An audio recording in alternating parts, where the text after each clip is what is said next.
भोर तालुक्यातील बनेश्वर देवस्थानकडे जाणाऱ्या रस्त्याची दुरावस्था झाली आहे। सुप्रिया सुळेंचं सकाळी 9 वाजल्यापासून पुणे जिल्हाधिकारी कार्यालयासमोर धरणं आंदोलन सुरू आहे। भोर तालुक्यातील रस्त्यासंदर्भात सुप्रिया सुळेंचं हे ठिय्या आंदोलन। बनेश्वर देवस्थानकडे जाणारा रस्ता बनवण्याची आंदोलकांची मागणी आहे।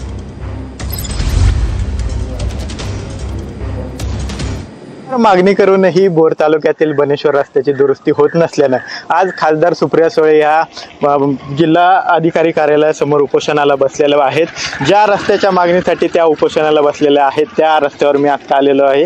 हाच तो नसरापूर ते बनेश्वर फाटा असा 1 किलोमीटरचा हा रस्ता आहे। खरं तर श्री क्षेत्र बनेश्वर या मंदिराकडे जाणारा हा रस्ता आहे आणि गेल्या अनेक वर्ष खासदार सुप्रिया सुळे या रस्त्याची दुरुस्ती व्हावी, या रस्त्याची डागडुजी व्हावी, काँक्रिटीकरण अशी मागणी जी आहे ती प्रशासनाकडे करत आहेत। मात्र याची दखल जी आहे ती प्रशासनाकडून घेतली जात नाहीये। आता पुन्हा एकदा सुप्रिया सुळे यांनी उपोषणाचं हत्यार उचलल्यानंतर आता तरी प्रशासनाला जाग येते की नाही हे सुद्धा पाहणं आता महत्त्वाचं ठरणार आहे। कॅमेरा पर्सन तुषार सनसह विनय जगताप, TV9 मराठी, भोर।